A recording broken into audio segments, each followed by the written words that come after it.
a sports coach in winter is not as good as being a sports coach in summer. I think most sports coaches would agree with that, but we have to know how to coach children when we're working in cold conditions, when it's wet, when it's rainy, to make sure that they're still having a fun, safe and educational lesson. So how are we going to do that? I'm going to talk about it in today's video.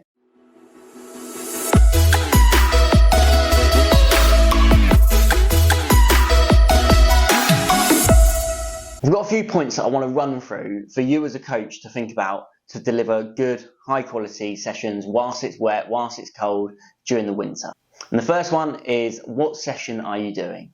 When it's cold, we need to be aware that our children in the session need to be staying warm. So how are they going to do that? Well, they're going to be staying warm by moving around and constantly on the go, pretty much. So great game for that is as soon as you come out, the warm up, straight away is everyone running around doing a certain thing. If I'm doing a specific sport, say I'm doing hockey, straight away you pick up the hockey stick and we're running around, we're moving, and try and get everything going quickly. If you have a register that you have to do, hopefully you can do that inside. If it is outside, you might even be able to do the register whilst the kids are moving around. We need to prevent as much as possible children just standing still listening to you, because it doesn't take long for the cold to kick in. And then once a few of them get cold, it takes your attention away from the session, and you've got to be aware of that the whole time. So what sessions are you doing? Well, warm up, get them moving straight away. Main session, let's have no waiting around. You can't have any line games in winter. As soon as they're waiting around, it takes too long. So let's really think about what sessions can you do. I would say think about small-sided games like Piggy in the middle, where they are constantly moving and they're changing where they are. They're not waiting to have a go. They're constantly involved in the session. That's really going to help you as a coach keep your participants warm, and providing they're warm and they're having a good time, you're halfway there towards that fun, safe and educational environment. The second point I want you to think about is, what equipment are you using? When you're using sports equipment, it's very easy to just keep the same mindset you would have in summer as you do in winter. Now, if I'm going into winter, I'm thinking, right, how am I going to keep my participants warm? And if I give them a soaking wet hockey stick from the start of the session, it won't take long for their hands to get cold.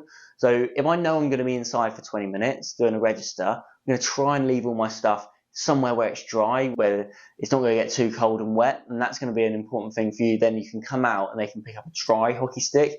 And that can be the same for so many different bits of equipment, especially anything where they're using their hands, netball, basketball, rugby. It is hard, like, don't get me wrong, and it might be, it only takes 2 or 3 minutes until all the balls are soaking wet, and it's going to be an issue for you. But in those situations where you're using equipment where people are going to get cold hands, depending on the age group as well, really think about, right, do they need to have the equipment just yet? Could we work on something else which is going to be a little bit easier? For example, if I'm doing a session which is moving into space, I could play moving into space with a bib tied into a little knot, which will probably stay drier than a tennis ball straight away. Because what happens if a kid drops a tennis ball, it rolls and it keeps going and it soaks up all the water on the ground.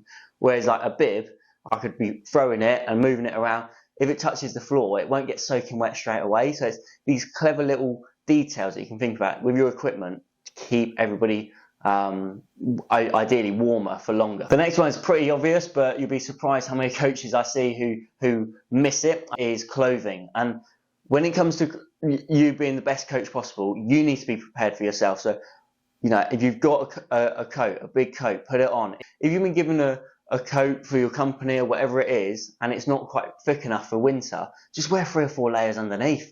Just make sure you're looking after yourself. Have gloves, have a hat, and by doing that, making sure that you're comfortable, it's going to be easier for you to support the children, making sure they're comfortable as well. And I want you to think about yourself, of course, but also the children.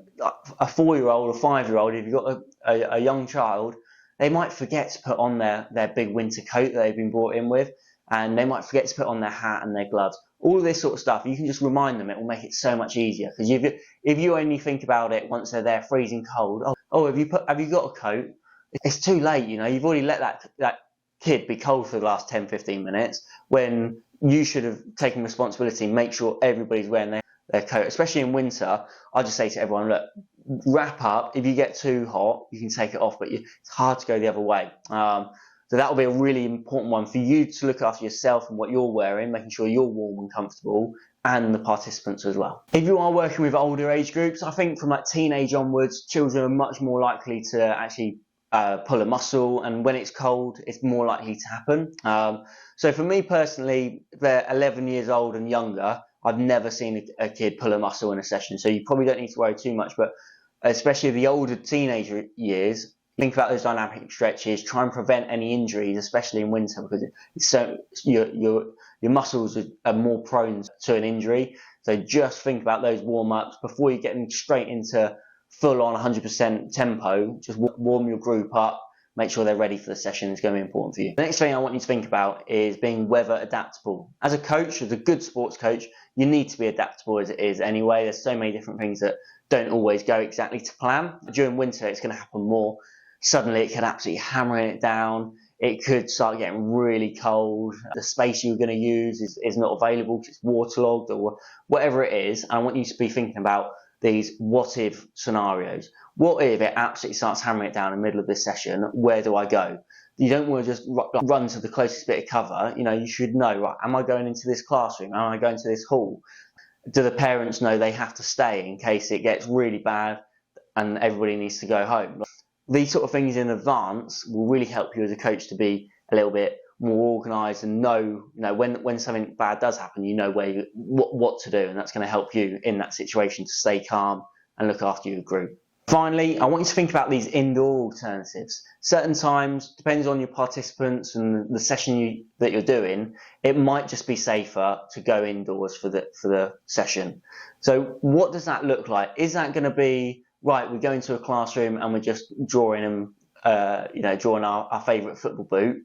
Or does that look like, okay, we're actually going to learn something here, we're going to be watching a video, we're going to be talking about it? Have you already planned a quiz? Have you already thought about what space you're going to have? Hopefully you have a hall. If you go into the hall, do you want to be using the same equipment that you would have brought to the field? Hard balls that you're using on the field, it's very different to the equipment that you'll use in a sports hall. And especially if it's a small primary school sports hall and there's pianos lying about, you're going to want smaller balls, softer balls, that ideally you can still continue the same sport. So if I was playing football, for example, then I can still play football in the hall, but how do I adapt that? Well, it might be that I need to go into elephant football, which is where everybody has to almost stand in a circle. They've got to be an elephant and they've got to try and, they're still football to some extent, but it's not like a proper training session. Or it might be crab football. Everybody's got to go on their hands and feet and walk like crabs and play football. It makes it a lot slower, much safer. What you don't want is just everyone smashing the balls around in a small hall where you're going to open yourself up to potential issues. So these little bits that you can think about, if you are going indoors, just make your life so much easier because you're already planned, you've already got a softball ready for if you have to go in the hall. And I think if you can think about all these different bits, it'll help you as a sports coach during winter to deliver better sessions. As we said, winter sports coaching can be tough. It's not always easy, but you can make it easier for yourself. And that comes into, a lot of it comes into organisation and being ready for it. But also thinking about how are you going to adapt in the situation? If you see a kid who's come out and he's not got his coat on, it should almost be like an instinct. When it's cold, right, I need you to go and get your coat on. I need you to go put your hat and gloves on. So get these instincts. I really hope it helps you have a better experience of sports coaching during the winter. And if it does, please let me know. Put it in the comments. If you've got any questions, put them down there. And if you've enjoyed today's video, please like, comment, subscribe. And I'll see you in the next one.